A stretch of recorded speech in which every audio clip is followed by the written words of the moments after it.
Hello students, welcome to MKH। मैं मानवी चौधरी और आज हम पढ़ेंगे आपकी क्लास 6 का 14 चैप्टर जिसका नाम है जल। जल क्या है? जल हम आम भाषा में जल को क्या कहते हैं? पानी भी कहते हैं। हमारी जो पूरी पृथ्वी है उसका 2/3 भाग किससे ढका हुआ है? जल से ढका हुआ है।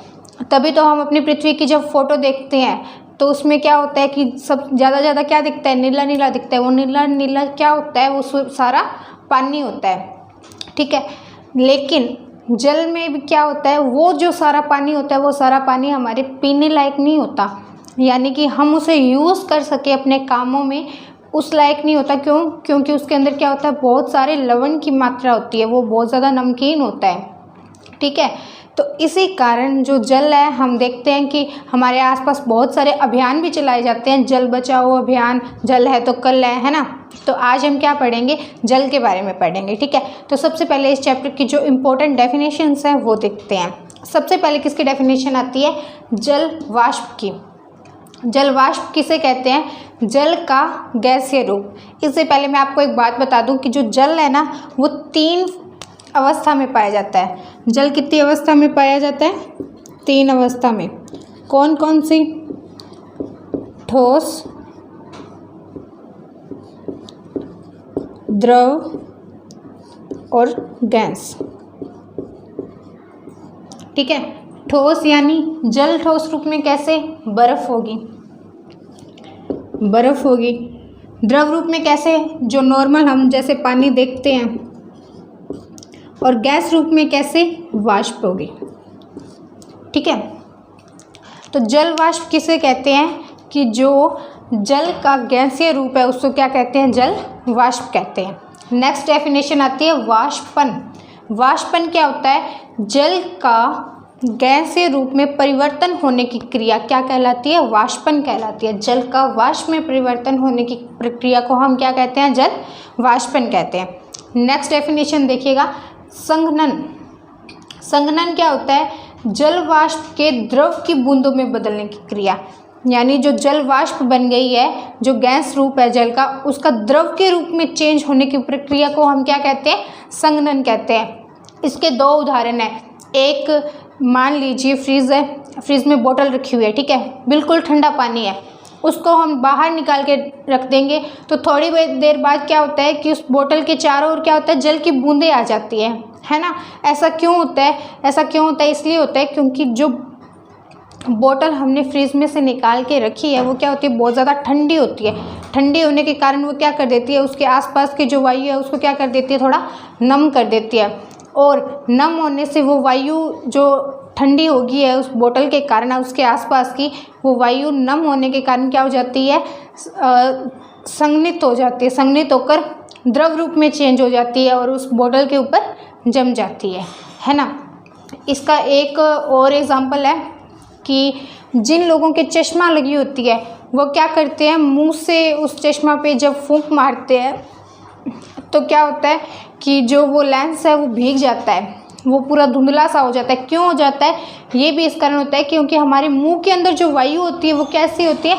नम होती है। जब वो लेंस पे हम फूंक मारते हैं तो फूंक मारने से वो वायु संघनित होकर क्या हो जाती है? छोटी छोटी, बिल्कुल छोटी छोटी बूंदें सी बन जाती है, जिसके कारण वो लेंस कैसा होता है? भिगा हुआ हो जाता है, ठीक है। नेक्स्ट डेफिनेशन आती है बादल। बादल क्या होता है? जिससे बारिश आती है, बादलों से बारिश होती है। बादल बनते कैसे हैं? जब जल वाष्प वायु में संघनित होकर छोटी छोटी जल बूंदें बनाती हैं। हमने देखा था कि संघनन की प्रक्रिया क्या थी? जल वाष्प के जल की बूंदों में बदलने की प्रक्रिया। तो बादल में क्या है कि जल वाष्प वायु में संघनित होकर छोटी छोटी जल बूंदें बनाती है, छोटी छोटी जल बूंदें बनाती है। और जब वो सारी बूंदें इकट्ठी हो जाती है तो वो कैसे दिखाई देती है? बिल्कुल बादल की तरह दिखाई देती है और उसी से क्या होती है? बारिश होती है। नेक्स्ट डेफिनेशन देखिएगा, सूखा। सूखा पड़ना किसे कहते हैं? कि जब कोई भी क्षेत्र है, कोई भी एरिया है, वहाँ पर लगातार कई सालों तक बारिश नहीं होती तो क्या होता है? वहाँ पे जो जल की जो आपूर्ति है वो क्या हो जाती है? कम हो जाती है। तो इस कारण वहाँ क्या पड़ जाता है? सूखा पड़ जाता है या अकाल पड़ जाता है। नेक्स्ट डेफिनेशन किसकी है? वर्षा जल संग्रहण। वर्षा जल संग्रहण का मतलब है कि वर्षा के जल को एकत्र करना और उसे उसका भंडारण करना और फिर उसका बाद में प्रयोग करना। कि बहुत सी जगह आप लोगों ने सुना होगा, देखा होगा कि लोग क्या करते हैं, जो बारिश आती है तो पानी उस जल को क्या करते हैं, इकट्ठा करते हैं। जैसलमेर वगैरह की साइड क्या करते हैं लोग, उस मतलब अपनी जब बारिश आने वाली होती है तो घरों की छतों को क्या कर देते हैं, बिल्कुल साफ़ कर देते हैं और फिर उनमें से क्या होती है, उन छतों में से एक पाइप निकालते हैं जिससे वो जो सारा पानी है वो एक जगह इकट्ठा कर लेते हैं और फिर बाद में कई दिनों तक क्या करते हैं, उस पानी का यूज़ करते हैं।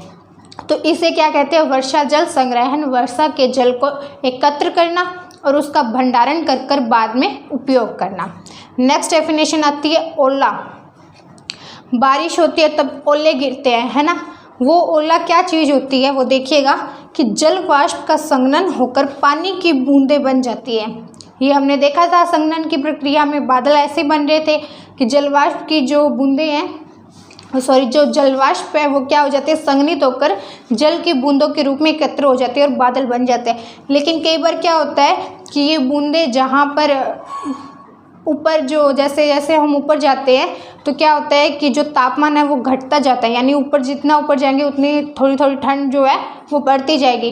तो कई बार ऐसा होता है कि जब बादल बनते हैं तो उनमें से कुछ बूंदें जम जाती है और जमकर क्या होती है, बर्फ़ की गोलियां बन जाती है और फिर जब बारिश आती है तो वो बारिश के साथ नीचे गिरती है, जिसे हम क्या कहते हैं, ओले गिर रहे हैं, है ना। तो इसे ही हम क्या कहते हैं, ओला। जलवाष्प का संघनन होकर पानी की बूंदें बन जाती है। जब ये बूंदें जमकर बर्फ़ की गोलियों बनकर ज़मीन पर गिरती है तो इसे क्या कहते हैं, ओला कहते हैं। नेक्स्ट है बाढ़। बाढ़ किसे कहते हैं कि जब अत्यधिक वर्षा हो जाए, यानी बहुत ज़्यादा बारिश हो जाती है तो क्या होता है, जो नदियाँ हैं, तालाबें हैं, झील है, तो उनका जल स्तर बढ़ जाता है। जल स्तर बढ़ने का मतलब कि जो नदियों का जो हम देखते हैं कि नदियों में पानी बह रहा होता है, उनके ऊपर जो किनारा होता है वहाँ तक पानी आ गया, ठीक है, लेकिन उस किनारे से ऊपर पानी चला जाता है और वो ज़मीन पे आने लग जाता है, यानी उसका जो जल स्तर है वो बढ़ जाता है। बढ़ने से क्या हो जाता है, वहाँ पर उस क्षेत्र में, उस एरिया में क्या आ जाती है, बाढ़ आ जाती है, ठीक है। तो ये थी कुछ डेफिनेशंस। इसके बाद में एक मतलब पूरा चैप्टर आपका इन डेफिनेशंस में कंप्लीट हो चुका है। इसके बाद में एक चीज़ रहती है जल चक्र, वो हम समझेंगे कि जल चक्र क्या होता है, ठीक है। तो देखते हैं कि जल चक्र या वाटर साइकिल क्या होता है।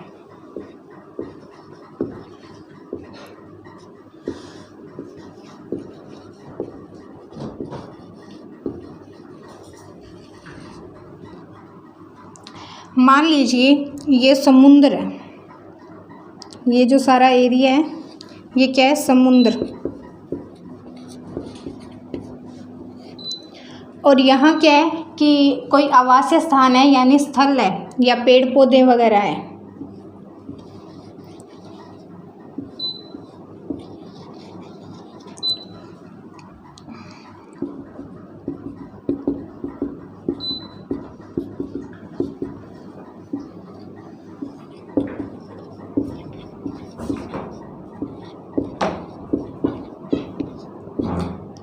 और ये यहाँ पे है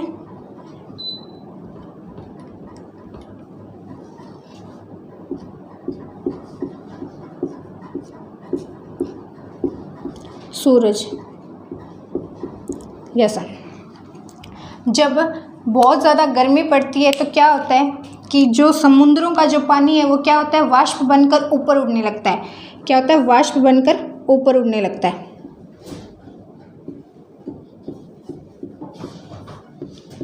ये क्या होगी, वाष्प। ये पानी क्या हुआ, ऊपर उड़ा। हमने क्या देखा था कि वाष्प ऊपर उड़कर ऊपर जब चली जाती है तो क्या होती है, संघनित होकर क्या होती है, जल की बूंदों के रूप में एकत्र हो जाती है और क्या बनाती है, बादल बनाती है। ये ऊपर जाएंगी और ऊपर जाकर क्या बना देंगी, बादल बना देंगी।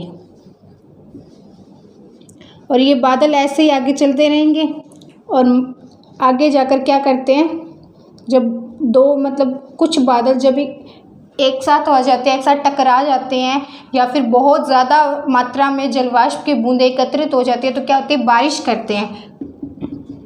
जब बारिश करते हैं तो ये पानी कहाँ जाता है, ज़मीन पर, या जहाँ पर भी बारिश हो रही है वहाँ पर क्या जाएगा, नीचे जाएगा। नीचे जाने से क्या होता है, एक तो जो पेड़ पौधे हैं वो पानी को सोखेंगे, दूसरा जो ज़मीन है या जो मृदा है वो पानी को सोख लेगी। सोखने के बाद फिर क्या होगा कि जो सूरज की जब गर्मी पड़ेगी तो क्या होगा, ये पानी फिर से क्या बन जाएगा, वाष्प बन जाएगा। वाष्प बनने के बाद फिर से बादल बनेंगे और फिर से बादल बनने के बाद क्या होगी, बारिश। इस प्रकार से क्या होता है कि जो जल का जो चक्र है वो लगातार चलता रहता है। ठीक है, तो ये था आपका आज का टॉपिक। आई होप आपको समझ आया होगा। मिलेंगे नेक्स्ट वीडियो में, तब तक के लिए all the very best for your self studies. Thank you.